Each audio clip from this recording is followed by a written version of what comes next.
Thank you. How are you? All right, thank you. So just wanted to ask you some questions about the charity, hopefully to get more people understanding what exactly you do and how they can support. So Okay, that's fine. So can you give us like a brief overview of your work in Sri Lanka? Sure.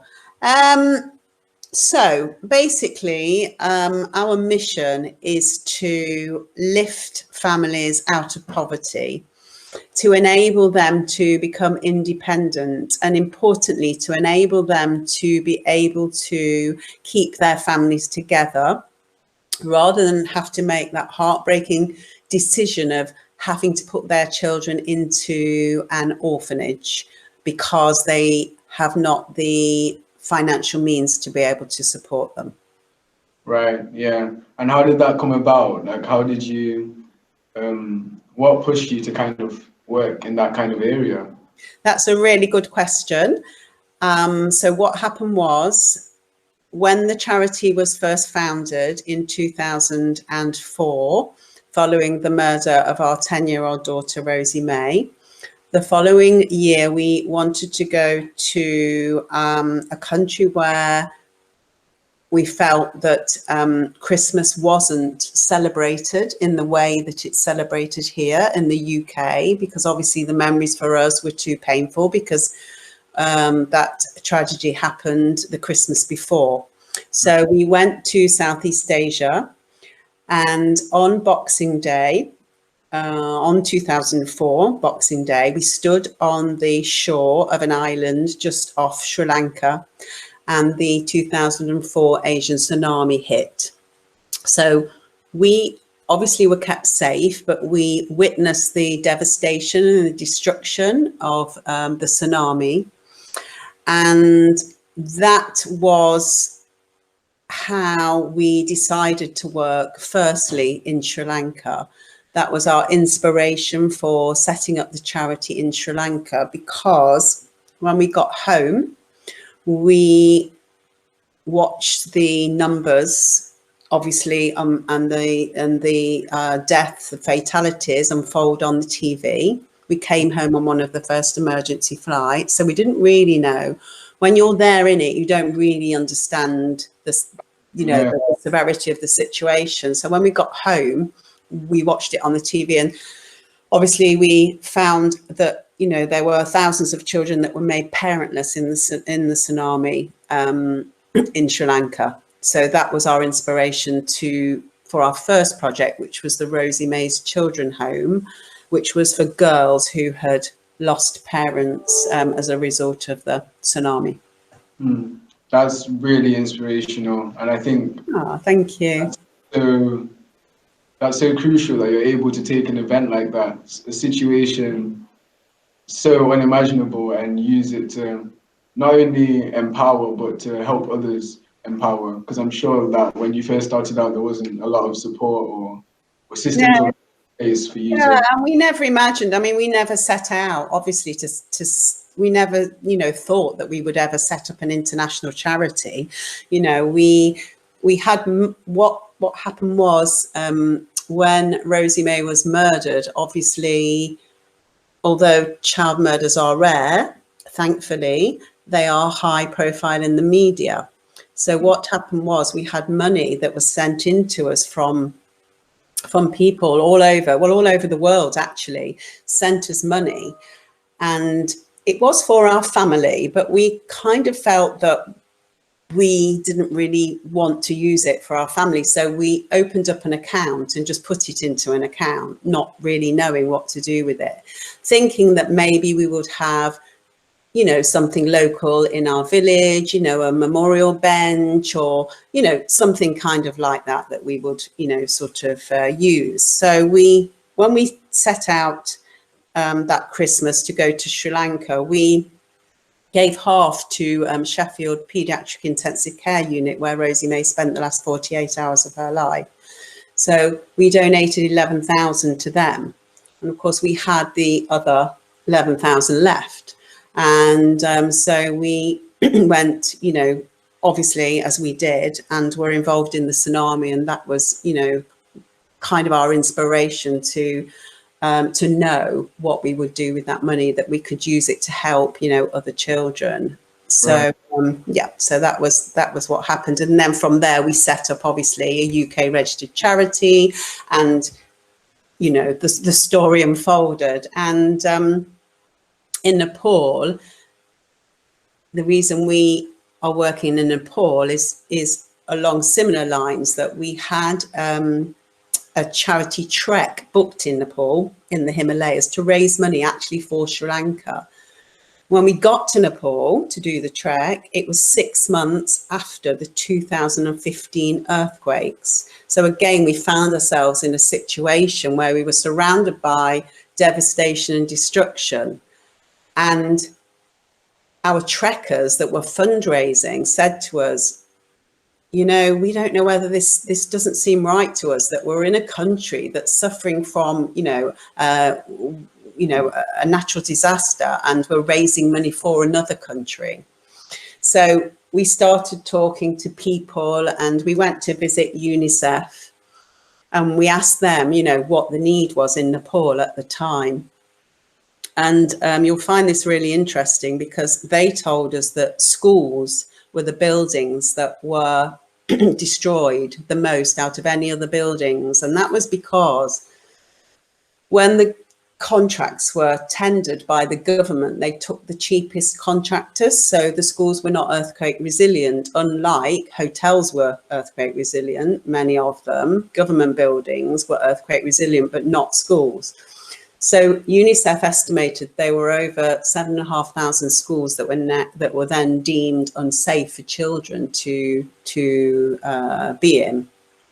And the really interesting fact that totally nailed it for us, I guess, was they told us that had that earthquake been on any other day rather than Saturday, because Saturday is the only day that children in Nepal don't go to school, they do 6 days a week. So had that earthquake been on any other day apart from Saturday, they estimated that over 500,000 children would have been killed or injured as a result, because none of the children were in those buildings when those buildings collapsed. Okay. And even today, you know, when I tell people this, you still can't believe that fact, can you? Because it's, you know, it's just incredible. So we then got talking to a Sherpa who led our trek, and he lived in a remote village in the lower Everest region. And he said, yeah, you know, my primary school was destroyed, and, you know, obviously it hasn't been rebuilt. We don't think it will be rebuilt.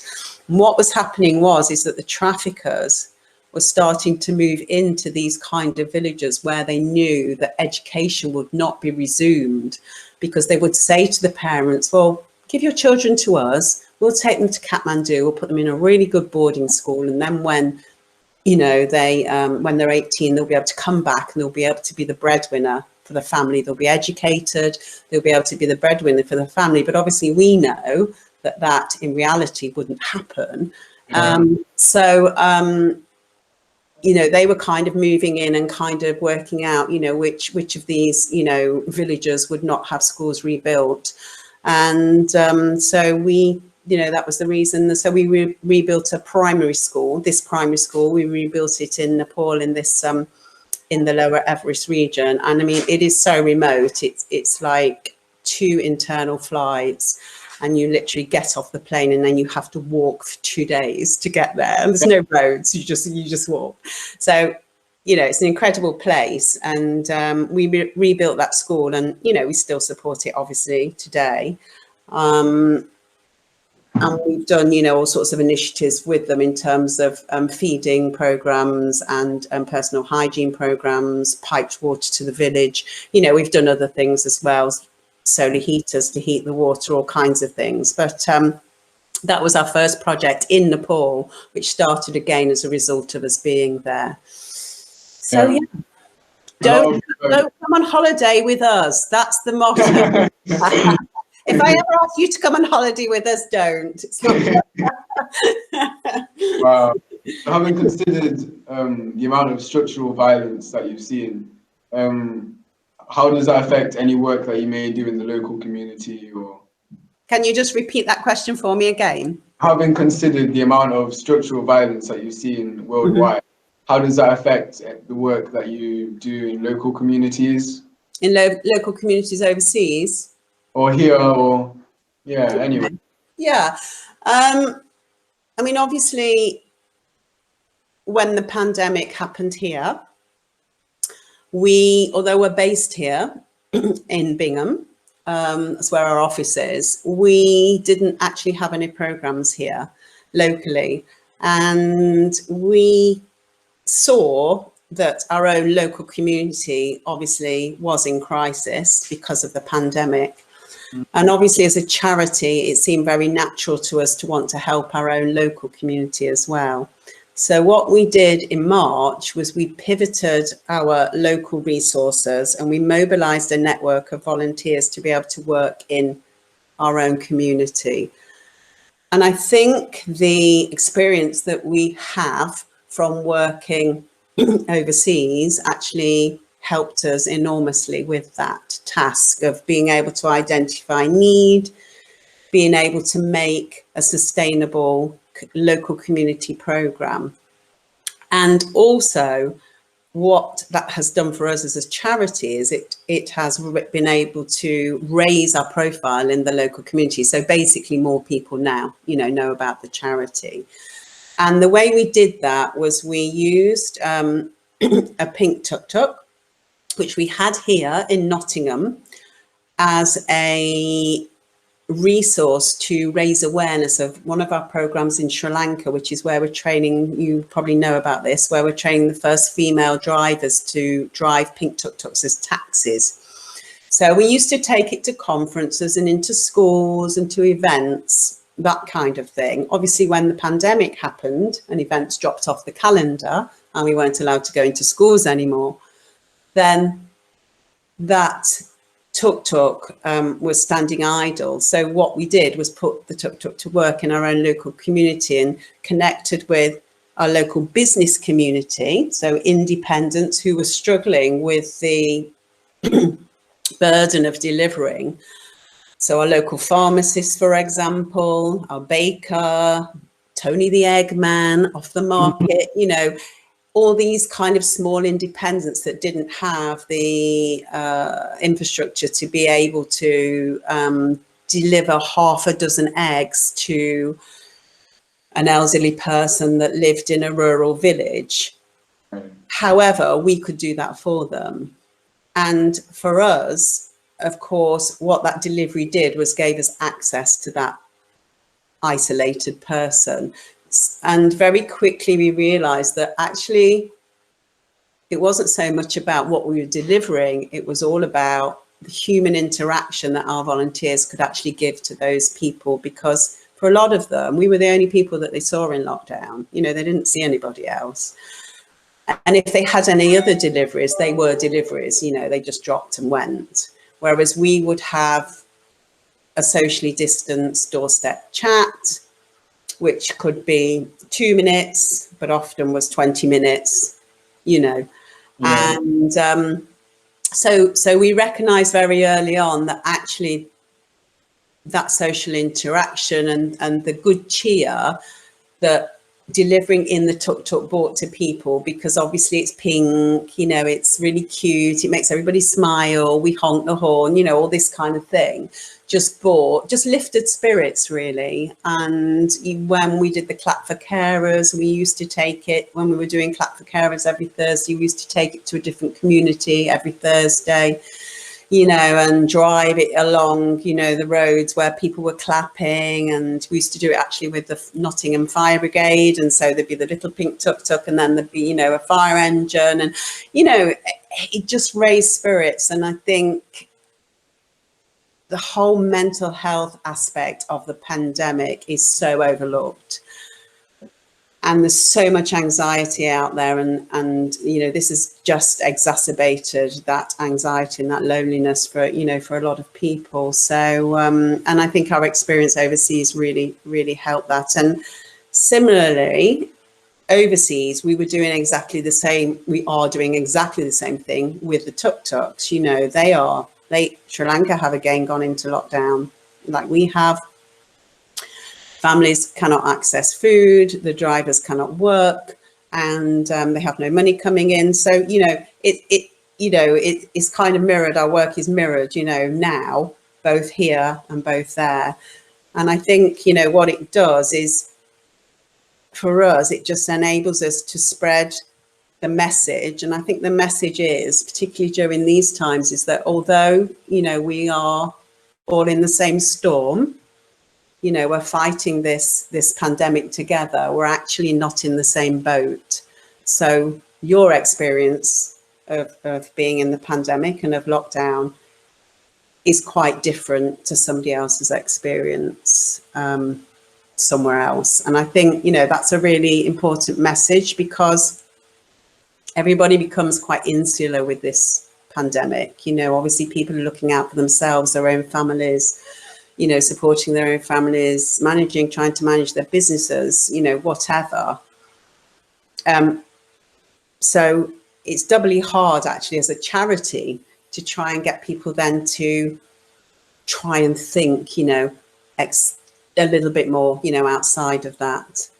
And I think that's where the gift cards that you've got, hopefully you've seen, can do that for us, because that kind of just highlights actually how far your money goes. Firstly, for £25, which those gift cards are, so to give somebody a Christmas gift, a virtual Christmas gift, which you would pay £25 for, that feeds a family in Sri Lanka, one of our mums, their children, their extended family, for a whole month. So Yeah. one of those gift cards can feed a family for the whole month of December, and give them food for the whole of December. I think that is just a really powerful thing for somebody to be able to do, and give as a gift to somebody, and for that person to know that that's what their Christmas present essentially has done. Yeah.